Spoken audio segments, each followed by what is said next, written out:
Hey there, good morning. It's Tom Jordan. Got a very important program today. Very excited to talk about this as we're going in, getting very close to just 1 week away from the election. So, we are going to look at last night's Donald Trump rally in New York, Madison Square Garden. This message of hope for the future, of unity, of inclusiveness, and prosperity, and individual freedom for every American. That was a far cry from what Hillary Clinton told us it was going to be about. She said it was going to be some Nazi rally, but that wasn't the case, obviously. Plenty of Israeli flags there, plenty of Jewish people gathered together in unity with non Jewish people as well. What a horrible thing, by the way, for her to say, because, some evil socialist held a rally at Madison Square Garden in what, 1930?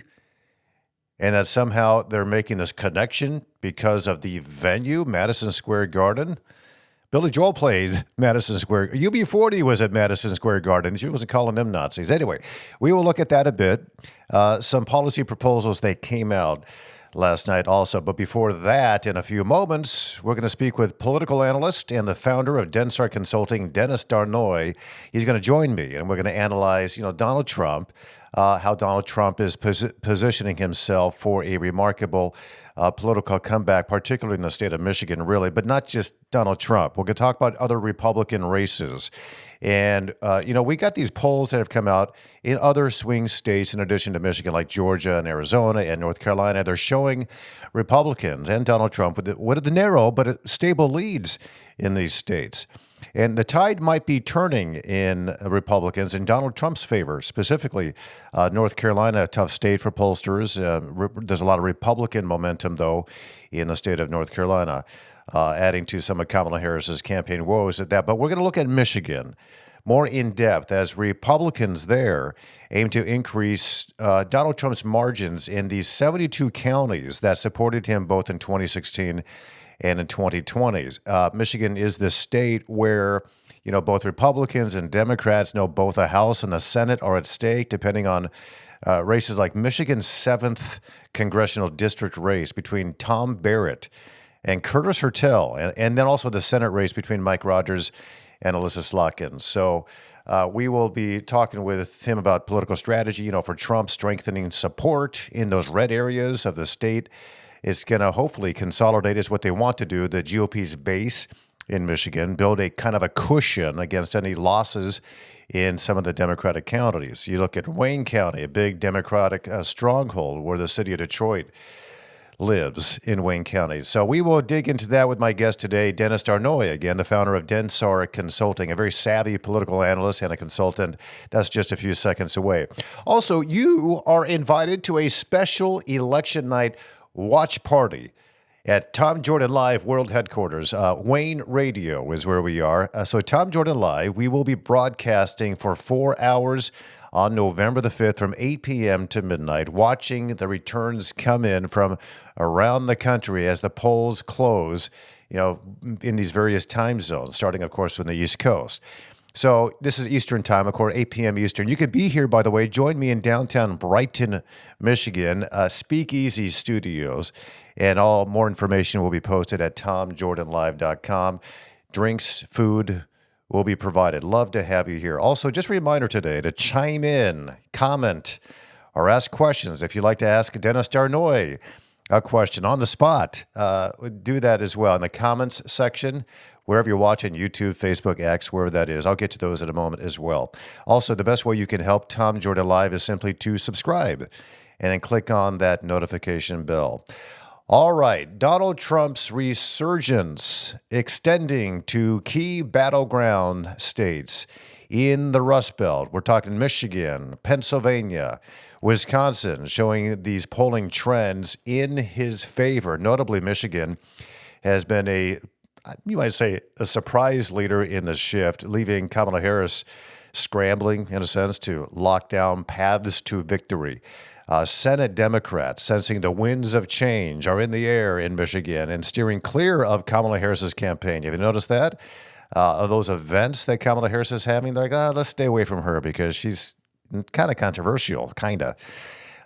Further signaling, I think, the campaign's internal struggles in the Kamala Harris campaign. So even Nevada, you look at that, typically loyal to Democrats, they're showing in Nevada these cracks in his political armor, if you will. So the Trump campaign, pretty confident, buoyed by strong early voting results in Michigan. It started on Saturday, early voting did. I think there were about 145,000 Michiganders who voted already early in the state of Michigan.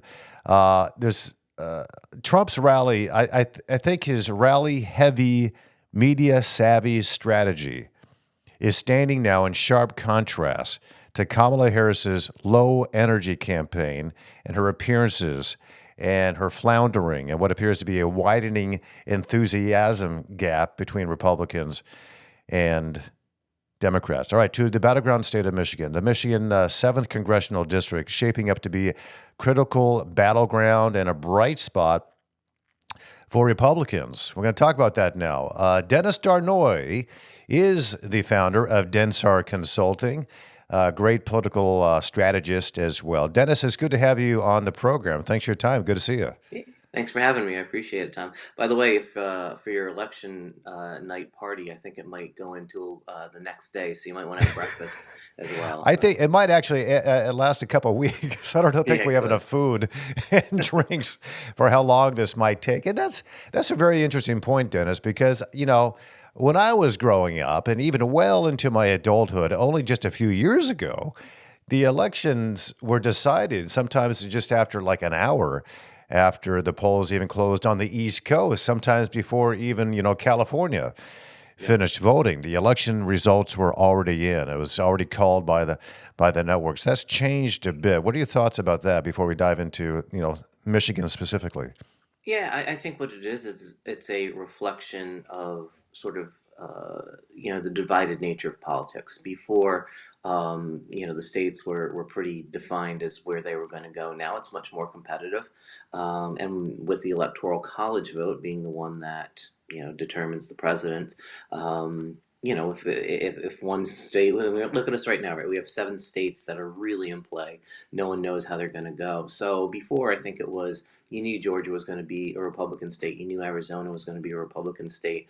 Ironically, Florida used to be a Democrat state. So I just think the boundaries were a little bit more defined back then, and now we just find ourselves in a divided political world where 5 or 6 states are going to determine the next president, and honestly, the composition of the Senate too. Because if you look at where the competitive races are, they're all in the battleground states, except for Montana. But even that is pretty well defined, I think, for the Republican candidate at this point. Yeah, Montana's an interesting state because it always kind of surprised me that they had a Democratic senator in the state of Montana, but it's such a red state as a whole. But of course, John Tester, I don't know how he's doing. I didn't look at the latest polls, but a couple weeks ago he was not doing so well in Yeah. the state of I, Montana. I think right now, Democrats have sort of pulled their money out of that state, and they're looking to maybe can they pick up something in Nebraska. They're grasping for when they're talking about Texas, So Yeah. I think they're really grasping at trying to keep control of their Senate. Okay. Real quick, do you have any thoughts on the rally last night at Madison Square Garden? Donald Trump. I mean, he had RFK Jr. there. He had Melania Trump shows up. I thought J.D. Vance did a really nice job in terms of his speech and clarifying, the current Republican Party.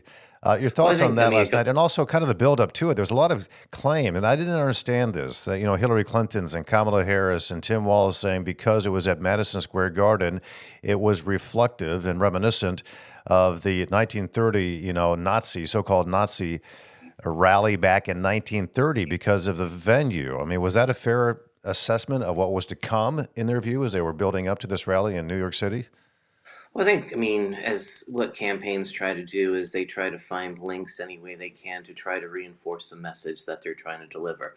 The Democrats' closing campaign message is one that wants you to be afraid of a second Trump presidency. They're trying to say, that he's going to be an authoritarian, and so if they can find a link, whether there is one that exists or whether you fabricate one out of thin air, that's what they were trying to do. I think you really have to separate, at least I do, the rally between the principles, Donald Trump, J.D. Vance versus some of the other individuals that were there, because I mean there's obviously rhetoric that was distracting, unfortunate, but I mean we're not voting for those people. We're voting for Donald Trump and JD Vance as his vice president, and as you said, I think JD Vance does a very good job of putting the substance behind the ideas and the concepts that this Republican Party under Donald Trump wants to move forward with. I think he does a very good job of explaining what he sees and what the Trump campaign sees as the main issues for this campaign, and for the next 4 years. And so when you take away the sideshow, when you take away the divisive rhetoric that came before and during that event, and just listen to the principles themselves, I think you have a very clear idea of where the Republicans want to go when they take back the White House, what federal government's going to look like, what they plan to do with the economy. And I think, you talked about the stableness of the polls in the 7 battleground states, and that's because I think they've been very consistent in their message. And we see that's what's resonating. People talk about the economy, inflation, quality of life as being their number one issue, immigration closely behind that. And Donald Trump and JD Vance have really focused on that and tried to show, how immigration affects national security, how it affects the economy, and how, their plans to deal with that would have a knockdown effect on, again, those issues: quality of life, education, crime. And so again, I think they were very much on message. And as we head into these last 8 days, I expect them to stay very disciplined and continue to deliver the message that is keeping them very much in this campaign, and might very well deliver Donald Trump back to the White House. Yeah, it's really, I think, a legitimate message this time around of were you better 4 years ago than you are today? And I think that that resonates with people because clearly we can see a difference in this country. And I think it's smart. He is being disciplined, as JD Vance is, and seemingly the entire campaign about sticking on those issues. Okay, so that's the Trump campaign. Republicans in general, this kind of big tent party, which is, I think, opening the eyes of a lot of independents out there. It's like, wow, they actually are much different than what we have been told by some of the members of the media. And as you saw that with the Joe Rogan podcast, you got to see Donald Trump speak for 3 hours essentially. But bringing that back to the state of Michigan and these key races here, I want to go to the 7th congressional race right now between Tom Barrett and Curtis Fertel.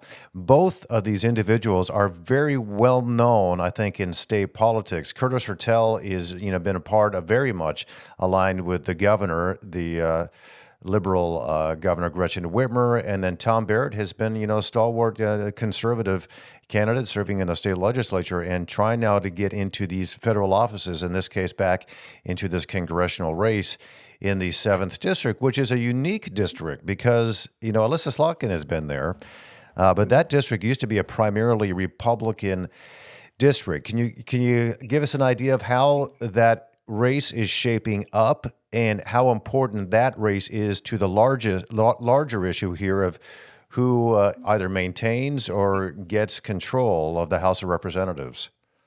Yeah, so I mean, again, that district has traditionally been Republican, and you had Mike Bishop sit in that seat. You had, as you said, Alyssa Slotkin sit in that seat, and what we're seeing in this race, again, there's a lot of great interest. And it looks, very, very positive for Republicans in that seat, both at the congressional level as well as how it translates into the counties supporting the president. It's incredibly important in terms of the overall makeup of the U.S. House. A lot of people are focusing in on where Democrats can maybe make up pickups, and they're looking at New York and California where Republicans had success last cycle.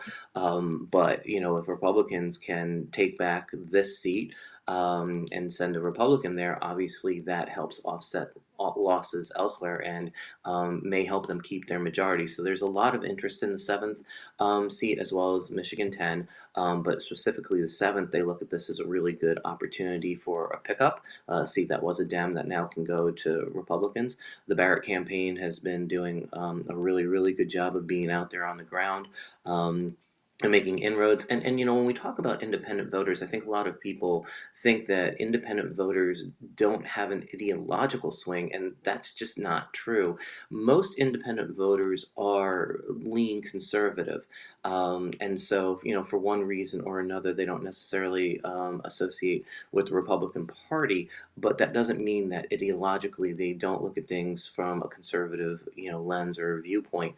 And so I think what the Barrett campaign has been able to do is they've been able to talk to again ideologically conservative, maybe partisan independent voters, and again their message is resonating.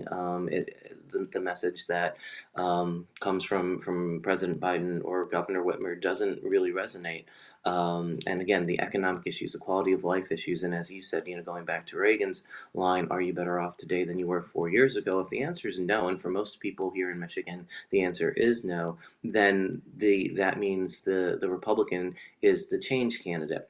And so again, when things aren't going well economically or in personal lives, people say, "All right, we want to change course." And again, in the seventh district, that change is represented by Tom Barrett. And again, very very close election right now, but things are trending very well for him, as they are throughout the state, and for Republicans. So it would be a great pickup for the House, and it may be the kind of pickup they need to maintain their majority. Yeah, let's talk more about those independents because I've noticed this in election years.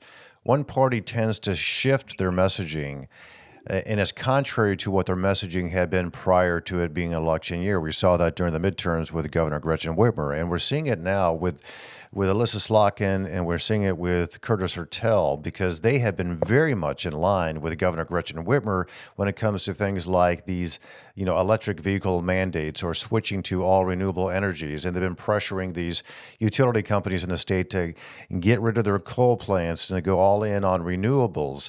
And they've been very vocal about that up until very, very recently. And now I see, Curtis Hertel, who's been a part of Governor Gretchen Whitmer's administration, very much in favor of rapidly transitioning to renewable energies. He comes out with an ad showing him, pulling the gas lawnmower, and I'm just like you guys. I love my gas lawnmower type of thing. And I'm thinking, no, that wasn't the message just a few months back. What's going on here? Do you think they have switched? Because Alyssa Slotkin is doing the same thing. She's like totally not for like electric vehicle mandates. We need choice with gas car. They're changing their messaging on renewable energies, but does that match their true policy perspectives when it comes to this very issue, do you think? Well, the funny thing right now is in the age of the internet, you can't hide from what you said. You really, if you make a pronouncement, it's kind of there for all eternity and for all voters to see. And I think, maybe back in the day when you didn't have the ubiquitous coverage, it would be something that you could say, and then, "Oh no, I never said that," and it was really hard to track down. So I think Yeah. what we're seeing with the EV issue is that voters are just not there. Voters, do not want to be told what to drive or what to use, what appliances they can and cannot use. And so, when you have an agenda that is, based upon, okay, climate change, and we need to do this and we need to do this, and you try to force people to do it, and people just naturally resist to it because it doesn't fit into their lifestyle.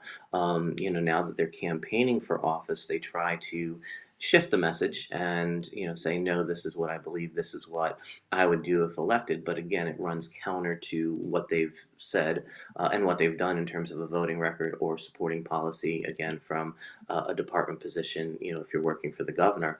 And they're trying to change that, here at the last minute, again because EV mandates are incredibly unpopular here in the state of Michigan.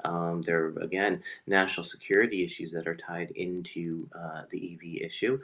So it's not just an environmental issue, it's not just a climate change issue, but it is, again, government dictates, government mandates. And then we saw, how the state of Michigan responded when the governor mandated the use of masks or mandated the closing of restaurants, and again the overall negative impact that had on our economy, and the impact that it had on people's quality of life. And so now here comes another mandate saying, "Hey, we want to do this by this date." And again, the voters have said, "No, actually we don't, we're happy with what we have." And yes, so now politicians are trying to tweak or change their message in this last week of an election cycle, to try to maybe mirror what it is they're hearing from their constituents. But then again, are they really going to change their vote if they're elected to Congress or if they're elected to the Senate? And it's really hard to see that they would actually change that. Yeah, I don't think they would, and we've seen No. that time and again, even in the midterms. I think it speaks to your point that independents are largely more conservative a bit in their way of thinking in terms of certain policy positions, and I think that these Democrats are switching their policy positions publicly, during an election year to make it sound like they're more conservative or more independently minded. Just kind of speaks to that point that they're realizing, okay, people don't like this, so let's pretend for a while and then we'll go back, put that foot on the accelerator, as Gretchen Whitmer said back in 2022, after she and others and these other radical policies got through in 2022. She said, "All right, let's just step down on the accelerator now. Let's go back to it and implement these radical policies." So I think it should be, I think, an eye opener for people. I want to talk more about this. One more note on the seventh congressional district race. Do you think, as kind of close as it seems to be, that this is really going to come down to voter turnout? Do you think? Yeah, I mean, all of these races are, as we look at it, at this point, you can tune out the polling. I think you just really do need to look and focus in on the turnout, because, both sides are energized. We're probably, looking at around roughly 2.1, 2.2 million early votes. So, the expectation is that we'll have about 3.1, 3.2 million votes on election day. But the presumption there is that people will get out and go to the polls and vote. So, in the presidential race, that's going to be incredibly important. For the Senate race, incredibly important. But specifically for the congressional seventh as well as the state house races, every vote is going to be important. And if you remember when Mike Rogers was running in a different configuration of this, he won very marginally. Alyssa Slotkin won very marginally in her first race. So it's incredibly important that people get out and vote, and not only just them, but people who, and this has part of been what the Trump campaign is doing, is they're looking for independent voters who are not consistent voters. They show up every now and again, and really trying to educate them to the importance of this race. Again, not only the Michigan seventh, because that could determine control of Congress, the House of Representatives, but also the state house races. I mean, we talked about, do people change their policies after they're elected, and again, the answer being no. We have a chance here in Michigan to establish or reinstall a House of Representatives that is controlled by Republicans. And so I do think in those races, you're sitting there and you're asking yourself, okay, do you want Democratic control of all the chambers, the Senate, the House, and the governor's office heading in for these next 2 years, where again you do get some of these policies that say we're going to mandate X, Y, or Z, or do you want to have a stopgap? Do you want to have Republicans in the House that would be able to sit there and say, this isn't the direction that the state wants to go? Conservative voters, independent voters have said, we want to slow down some of this stuff, and let's have a little bit more of a conversation about it, and let's have a little bit more of conservative viewpoints being considered in all of this. So, again, turnout is going to be absolutely key. I don't know if we get to the 5.5 million that we had in 2020, but the closer we can get to that, I think that's going to be, really beneficial for the state. But again, as we were sort of joking at the beginning of this segment, this is going to go well into the night, and I don't know that we're going to get a lot of clarity on election night, because again, we expect so many people to come out and vote. And it's, it's a battleground state, not only for the presidency, but for the Senate, for the Michigan House, and as well as Congress. Yeah, there's a lot of issues that we've seen now come up, and I think these state house and these state senate races are incredibly important because we've seen a lot of things change in the state over the past couple of years with full-on Democratic control, and some say, well, these are more extreme policies than maybe I'd realized. One of those issues that has come up is illegal immigration and how that's seemingly being welcomed in now the state of Michigan. And there's a push to give illegal immigrants or people who come across the border illegally driver's licenses. That's already happening because suddenly they're classified as legal because they've been given a court date to appear in a few years. So let's give them a license and a job while they're sitting here. And there's a push now to take in, helping Michigan families take in some of these. They're calling them asylum seekers. Many of them are illegal immigrants. I mean, technically speaking. To that point, Curtis Hertel, the Democrat in this race against the Republican Tom Barrett, Curtis Hertel, he's been caught now on video saying Americans owe a debt to illegal immigrants for their willingness to take risks. He's celebrating the fact that they took a risk to leave their country and to break American law to come into this country and come into the state of Michigan. He was celebrating that in a sense well, not just in a sense, he totally was, and they need to be rewarded for their risk-taking approach to coming to the United States illegally. I don't know if you've seen that video, but does that help or does that hurt, do you think, Curtis Hertel in this race? Well, I think if you want to support any risk takers, it should be the small business owners out there. And I think if somebody gives you an indication, again, I mean, immigration policy is one that is constantly at the top of the list, and it has been, for 2 or 3 years now. So anyone that you're going to send to Congress, you want them to have a viewpoint that illegal activity is illegal, regardless of risk taking or not.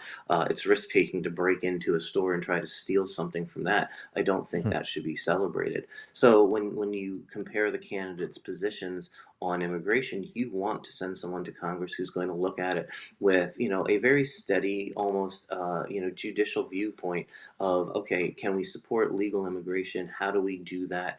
If there's something illegal going on, how do we curtail that?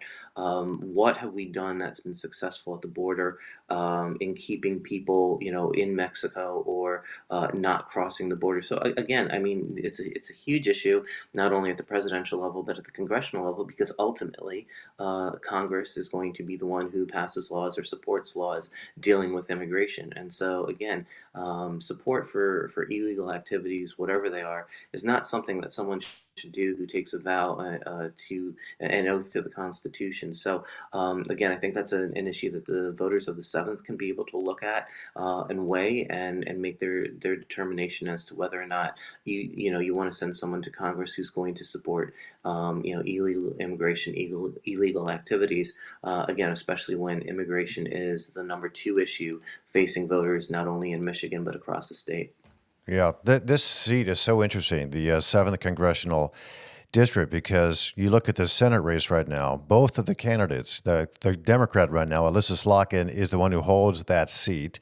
Currently, she's vacating it so she can run for Senate against Mike Rogers, the Republican who used to have that seat years back, and he gave that up to retire from the House as he was the chair of the House Intelligence Committee.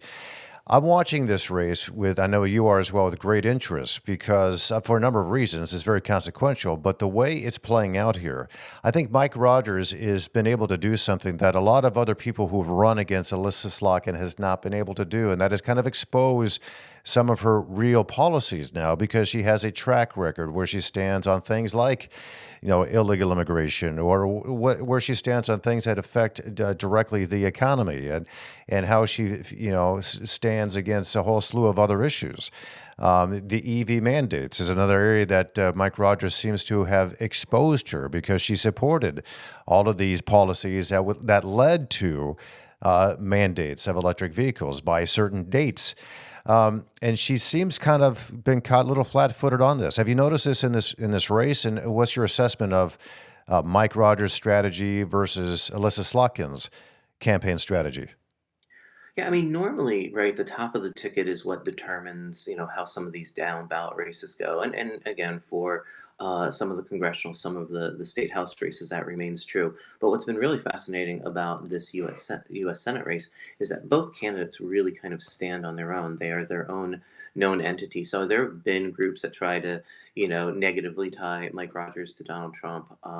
But the fact of the matter is that Mike Rogers is a known entity in Michigan, served in Congress in Michigan, and kind of was, one of the leading Republicans for a good while. So any attempts to try to distort his record or distort what he's done in the past just doesn't really resonate. Now, yeah, there's a group of voters who have come in since he left office who don't know him.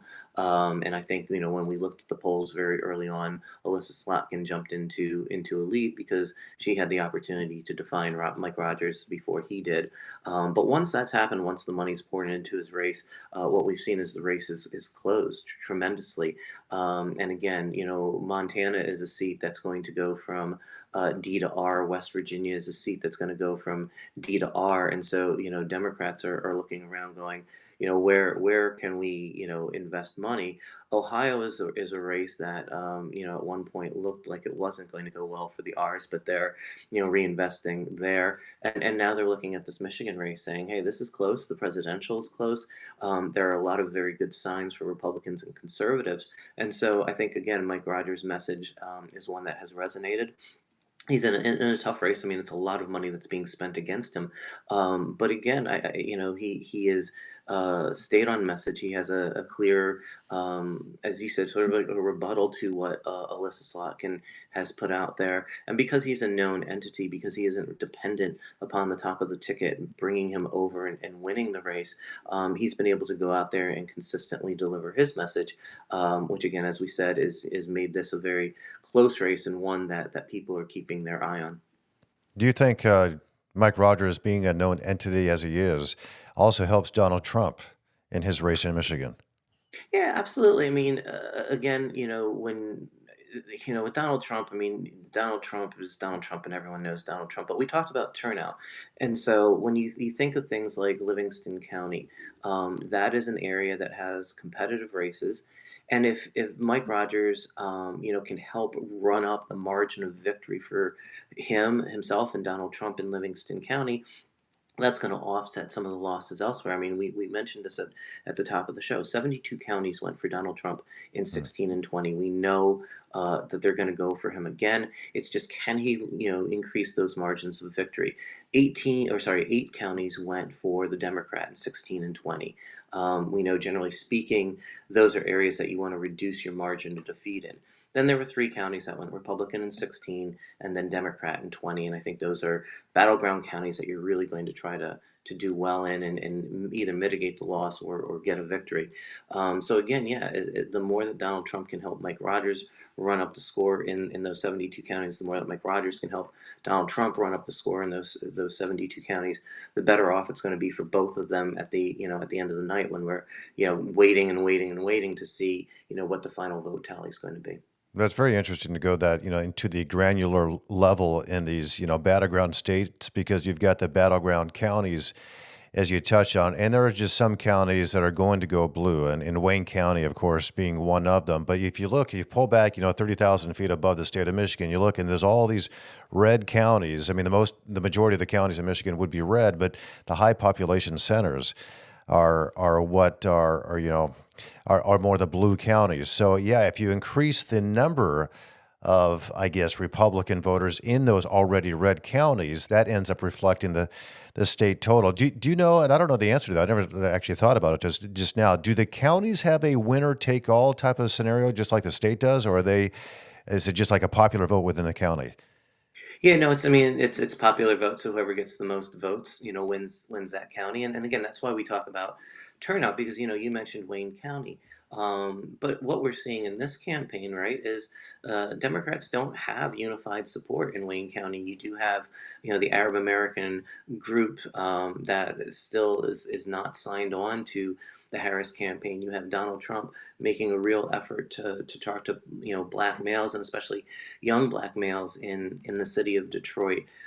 So again, if you can mitigate your loss coming out of the city of Detroit, coming out of the county of Wayne, and you can increase your vote margins, your vote totals in Macomb County and Livingston County and Monroe County, all of a sudden, that you are going to lose Wayne County, but if you can reduce that overall margin and the impact on the statewide vote, it helps tremendously.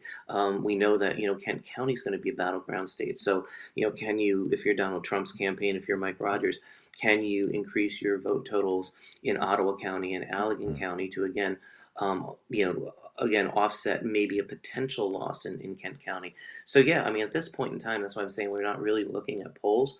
We're looking at turnout in the key counties, and can Trump and Mike Rogers and the Republicans mobilize their voters to come out on election day? Because again, normally what we see is Democrats vote early, Republicans vote either early ballot box or at the ballot box. So that requires a little bit more effort, making sure that everyone gets out and actually votes. So over these next 7 days, that's what it's really going to be about: a message that inspires your base to turn out, and then the mechanism by which to follow and make sure that these people are actually turning out and voting.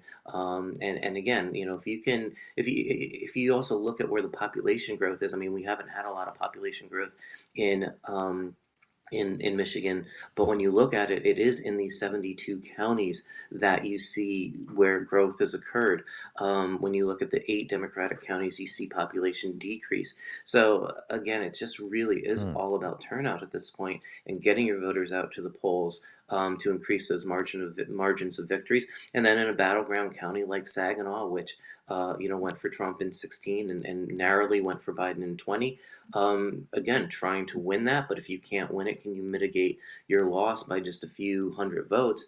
And at the end of the day, remember, Donald Trump won Michigan in 2016 with roughly 11,000 votes, and it may be that kind of election again that we're going to see where whomever wins does so with maybe less than 35,000 votes. Yeah, that's right. In 2016, he loves Michigan. He has in every one of his campaigns here, including 2020. But 2016, the last town he visited on election eve was the city of Grand Rapids, and that was his final rally. And he ended up taking the state of Michigan. Lost it in 2020, but it seems to me the tide is turning here. And I know we had early voting that began on Saturday in the state of Michigan. So a lot of people have come out to vote. Hopefully that continues on both sides here, because in 2020 it was primarily Democrats who did the early voting. But I think Trump's done a pretty good job, and these other Republicans is saying, listen, this is how it is. This is the law of the land now. So Republicans, get out there and vote early, because you don't know what might happen on election day. Dennis Darnoy, you've given me more time than I asked for, so I really appreciate it, and hope to talk to you very, very soon, as election day now just over 1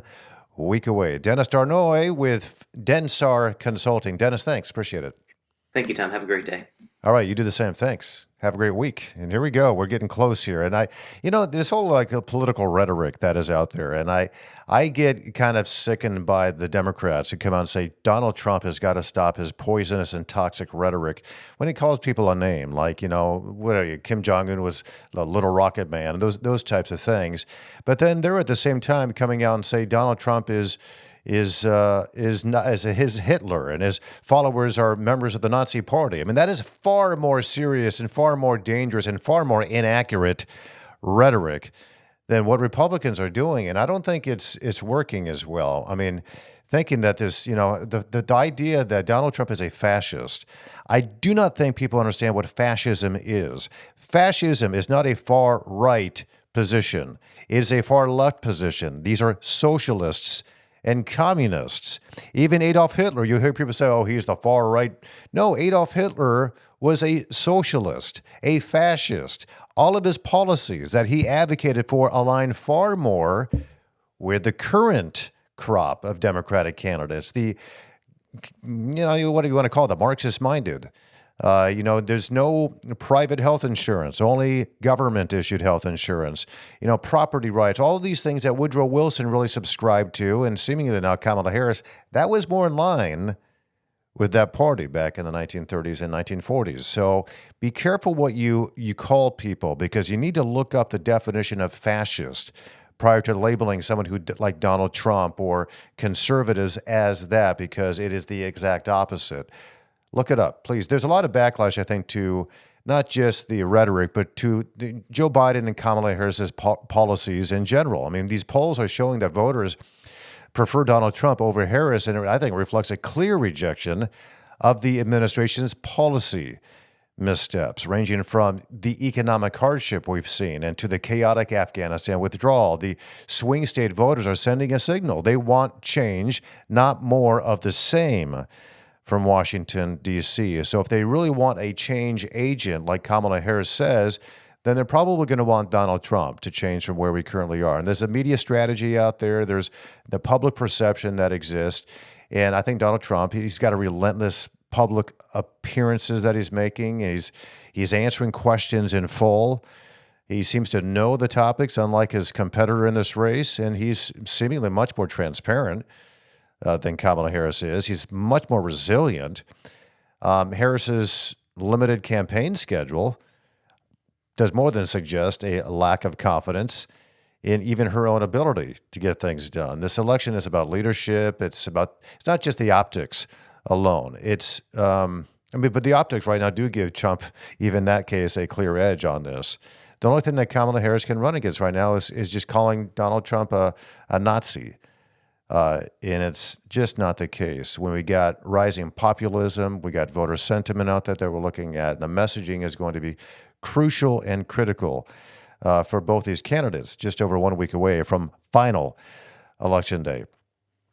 All right, I want to ask you this question. Is it embellishing the truth or maybe an exaggeration to say that Tim Walz and Kamala Harris, who espouse critical race theory, actually want to overthrow the United States? Do you think that's propaganda? Well, it is exactly what critical race theorists proclaim, that's the objective, to overthrow the United States. You don't believe me? Well, let's hear directly from Tim Walz's Minnesota education appointee, the education czar, if you will, who's now been tasked with developing an ethnic studies program for the state of Minnesota. You know, it seems innocuous enough. Ethnic studies sounds good until you find out what Tim Walz's guy says that necessarily means. Take a look at this. We're also sometimes lying on ourselves when people say, like, oh, we use critical race theory in school. We don't use critical race theory in school. The first tenet of critical race theory is that the United States as constructed is irreversibly racist. So if the nation state as constructed is irreversibly racist, then it must be done with. It must be overthrown, right? And so we can't be like, oh no, critical race theory is just about telling our stories and divert. It's not about that. It's about overthrow. It's insurgent. And we need to be, I think, more honest with that. And it's funny that they don't understand critical race theory, but they actually tell some truth when they're like, yeah, it is anti-state. You can't be a critical race theorist and be pro-US. Okay, it is an anti-state theory that says the United States needs to be deconstructed, period, right? Like that's, and so I think it's an interesting argument there, and that's why I'm a critical race theorist.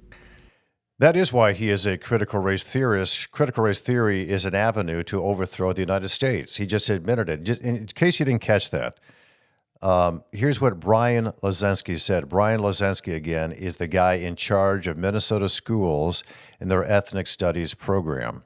Here's what he said. The first tenet of critical race theory is that the United States as constructed is irreversibly racist.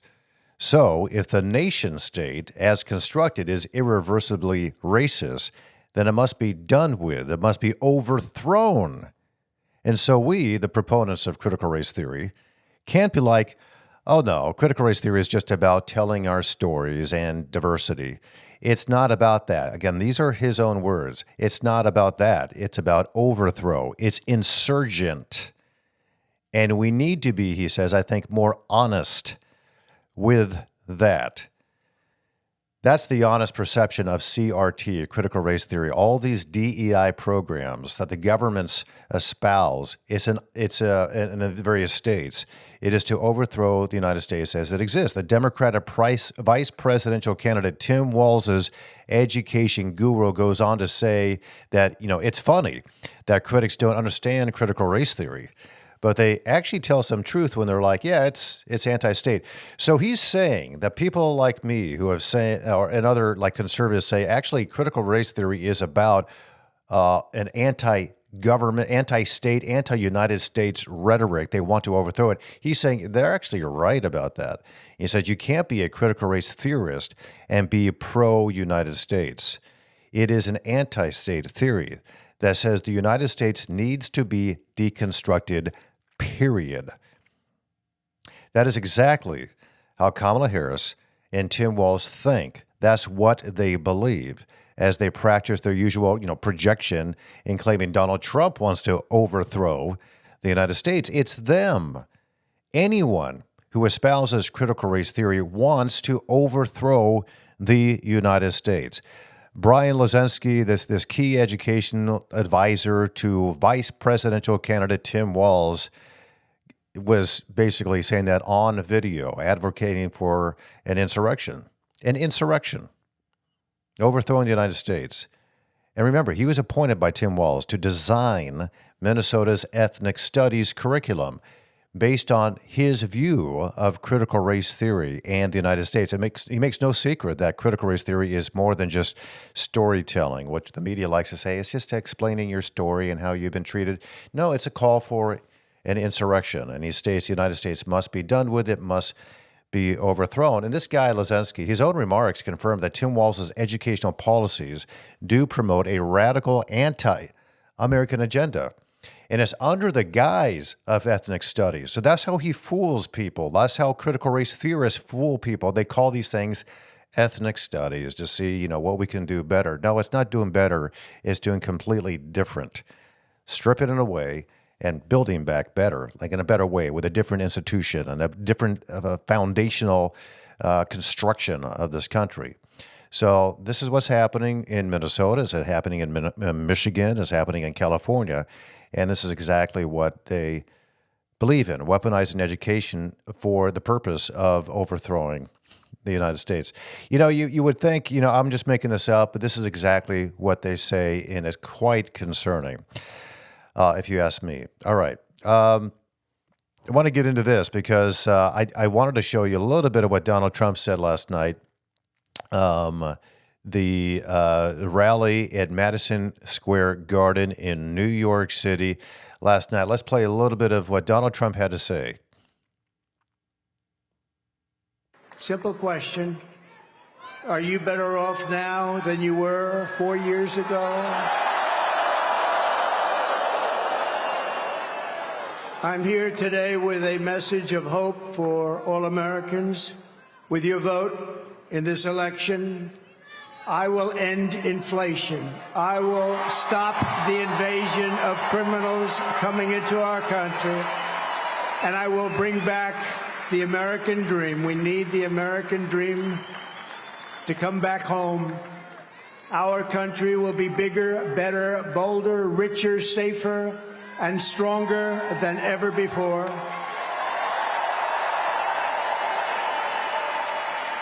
This election is a choice between whether we will have 4 more years of gross incompetence and failure, or whether we will begin the 4 greatest years in the history of our country.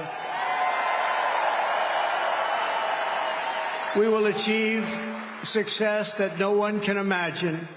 We will have the strongest economy, the most secure borders, the safest cities, the most powerful military, the best trade deals, and we will dominate the frontiers of science, medicine, business, technology, and space. And I'm asking you to be excited about the future of our country again. I'm asking you to dream big again. We're going to dream big again. We haven't been dreaming big at all. This will be America's new golden age. It's going to happen quickly, too, very quickly. Every problem facing us can be solved, but now the fate of our nation is in your hands. Next Tuesday, you have to stand up and you have to tell Kamala Harris that you've done a terrible job,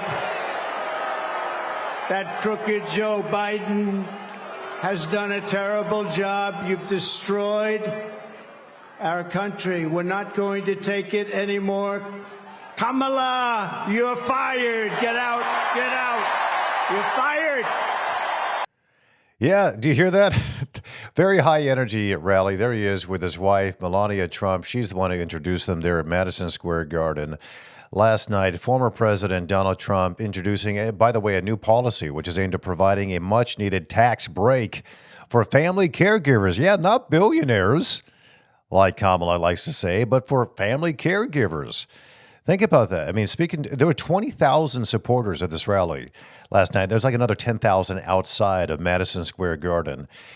While he was there, one of the things he said, he emphasized the importance of recognizing those who care for aging loved ones at home. It's time to support the unsung heroes who take care of a parent or a loved one, is what he said.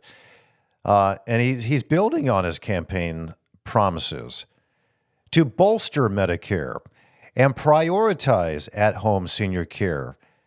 Why is it that Kamala Harris are saying the exact opposite, that he wants to somehow do away with Medicare in those types? No, he doesn't. He wants to bolster it. He wants to make it even better than it is right now. And he didn't release, obviously, at the rally the exact details of the tax incentive, but Trump's team has promised they're going to shift resources to at-home care and reduce the burdensome regulations that have led to caregiver shortages.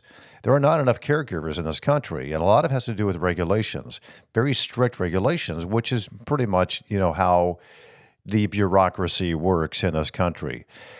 Caroline Levitt, I've spoken to her before. She's a spokesperson for the Donald Trump campaign. She went on to highlight kind of the proposal really does align with Donald Trump's broader economic platform, which is lower taxes and also eliminating taxes on overtime pay, eliminating taxes on tips, eliminating taxes on Social Security. It's not for billionaires, like they say. He's talking about people who need a real break, and not by the government giving taxpayer dollars to all these people. No, it's by stop taxing them to death, set them free. And he spoke that theme last night at the rally.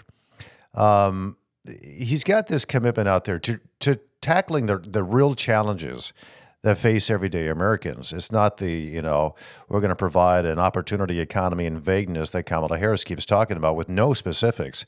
He's talking about specific things that he's going to do for senior citizens. I mean, needing care to the family members who step up to the plate. That is a very good thing. It's economic relief for working families. It empowers caregivers by offering that financial relief because they don't get to pay a lot of money. A lot of them don't make any money doing this. Private care over bureaucracy. This is huge. We don't fully grasp the control that the bureaucracy has over everyday Americans.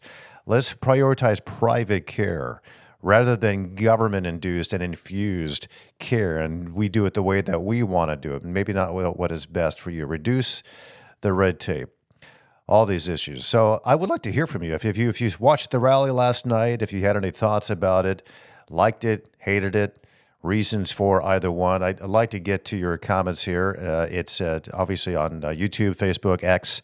Those are the live streaming platforms. And of course, this podcast will continue to live on those platforms and also on Spotify and Apple Podcasts as well. Cameron, do we have any comments we can throw up there on the screen? Let's start with the first one here. Christopher Jakulski, pray for all conservative Republicans running this year. Vote for the R, even if you have to hold your nose doing it. Christopher, that's a good point because people don't necessarily like Donald Trump's personality. And I've seen these with these editorial boards as well. They say, we like his policies. They align with our policy positions, but we just don't like his name calling, so we're not going to endorse him. And I think to myself, well, if you don't like name calling, why would you endorse anybody? Because they're all calling each other names. And listen, the names that are being called to Donald Trump and his followers are far worse, and I think far more consequential and leads people to violence. because they call conservatives things like, I'll say it again, like fascists and Nazis, and that their plan is to be authoritarian and take over this country. That is the furthest thing from the truth. The reason why I am a conservative is because that's not how they believe. They believe in individual liberties. You specifically, you one person in your house or in your car or you're at work, wherever you're watching this, you as an individual has just as much of a right to live how you see fit in your pursuit of happiness as 100 million others who are opposed to you. That group has no more right than you do. If that group of 100 million people decide they want to infringe on your personal rights, they cannot do that. And that is a conservative position. It protects every single individual. It protects you from groupthink and intimidation. And so that's why I'm a conservative. So it's the exact opposite of what they're portraying the conservatives and the Republican Party as. So please, I don't know if you want to just, don't just take my word for it. Look up fascism. Look up what Adolf Hitler really believed in. He believed in authoritarianism, group over single individuals. And that's not what Donald Trump is espousing, and it's certainly not his policies. Yeah, pray for them. Christopher, thank you for that. Pray for all conservatives who are being maligned and mischaracterized based on these. All right, let's bring up another one here. Let's go to the engineer, our good buddy. 4 phases when Democrats want to pass a policy. 1, it's not happening, you're crazy. 2, it's happening, so what? 3, we are doing it for your own good. And 4, if you're not on board, you're racist. That's exactly the playbook. You just nailed it in 4 easy to understand steps and bullet points. That's how they do it. They lie to you at first. This isn't happening. We saw that with the illegal immigration. It took them, I think, 2 years after we've already had maybe more than 10 million people come across the border illegally to finally say, oh, yeah, it is happening. And yeah, but now we're going to pay attention to it. And the Republicans are to blame. That's just one of the issues. We talk about inflation. Oh, inflation is transitory. It's not really happening. And until it's too late, it is happening. And the reason why it happened was because Donald Trump. So if you vote for him, it's your fault for inflation. The vaccine, you can go down the list of all these different things. And they're still doing it today. In the state of Michigan, in the midterms, Proposal 3 isn't about giving, free rein to abortionists. It's not going to give Planned Parenthood an ability to give unsafe abortion procedures with no checking of the sanitary standards. All of that is made up. We won. Oh, this is how it's going to be. And if you don't believe in it, you're against women. It's the same thing. Engineering, brilliant. You're on top of it. Thanks so much. Let's go to another comment here on Tom Jordan Live. It's Orlando Hodges. What's up, Orlando? Thank you for having Dennis on the program. What do you like about the way Dennis delivers his analysis? The way he analyzes the information is more realistic than other local and national pollsters. So I like having Dennis on because he's very calm and he's he takes a very sophisticated approach to analyzing what's happening in the world. He doesn't name call. He doesn't get into the rhetoric, but he does get more into the data. He's kind of a data hawk.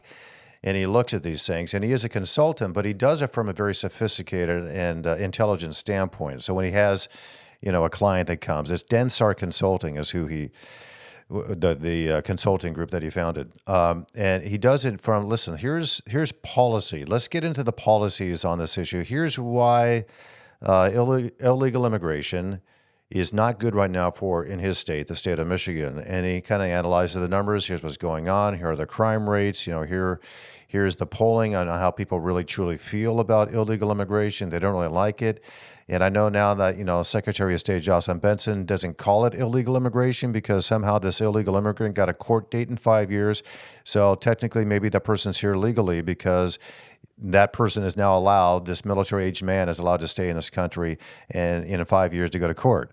So let's make them legal. So let's give them a driver's license. And there aren't any illegal immigrants in our state right now because they're all here legally. We're going to give them jobs and health care and homes and let them go to school and pay for their tuition. That's how it works. So I think Dennis kind of cuts through that, and he doesn't yell or anything. He's very thoughtful in his approach. I love the guy. I've been talking to Dennis Darnoy for a few years now, and always appreciate his perspective. Orlando, thanks for picking up on that about Dennis Darnoy. Orlando Hodges, always good to hear from you, buddy. Thank you so much. Let's get one more here. We have Gray Wolf, CRT coupled with DEI is the death knell for the United States as most perceive it and wish it to be. I can't emphasize this enough, and I was saying this back in 2020 when it was, if you said these things about critical race theory, you were considered a racist if you were opposed to it, because most people don't understand where this came out of. Yes, it was started by Derek Bell, I believe is his name, who came up with this theory in Harvard Law School. And it's only a legal theory. It doesn't really translate to everyday life. And that's what the journalists back in 2020 and 2021 were saying about CRT. Totally unaware at best, or maybe they're fully aware but didn't want to reveal it, that CRT had already infiltrated the vast majority of this country. All the institutions, whether it was academic, corporate world, government, it was all over the place. Academia, it was very prevalent, and we were being taught these different things that were critical race theory or developed by critical race theorists. And the whole point of it is to overthrow the country. And they became more bold in 2020 to admit what they really wanted to do, that, the foundations of the United States were irreversibly racist. So let's tear down statues, let's tear down court buildings, let's set police precincts on fire. And that's why Kamala Harris supported those violent riots in 2020, protests. Some people call them mostly peaceful. They were horrifically violent and dangerous, and many people died, and many minority-owned businesses were destroyed and ruined, and people's lives were, how many distraught people were there? And it was based, in my view, on critical race theory. We need to allow this to happen because our country is irreversibly racist, and white people need to get on one knee and kneel before others, especially if you're a cop. That's what was happening, and people prior to 2020 wouldn't have believed me if I said this is what is going to occur. But then it was playing out in real time right before our very eyes, and that wasn't even it. That was just one of the avenues to the eventual goals to destroy the country, create an insurrection, now being admitted by critical theorists. This is the real purpose of critical race theory, an insurrection, an insurgency, overthrow the government and start anew and build back better. Joe Biden, Kamala Harris. All right. Thanks for that, Gray Wolf. Good to hear from you. Thanks so much for your comments. And thank you for watching. Remember, you are invited to the Tom Jordan Live election night coverage. It's live 8 p.m. to midnight Eastern Standard Time, and we are having a party at our headquarters in downtown Brighton, Michigan. So if you're in the Metro Detroit area watching this, you're invited to come on in. There's food there. There'll be drinks provided. And it'll be just a very good time. And we'll have a lot of people here to interact with. And I'll be broadcasting live for 4 hours straight. And then we'll be back at it the next morning. It's going to be a good time. Hope you can come. More information is going to be posted at tomjordanlive.com. If you want to come, just give me an email, tom@wayneradio.com. All right, another great show coming up tomorrow, Tuesday morning, 9 a.m. Eastern, right here on Tom Jordan Live. God bless you. We'll see you then.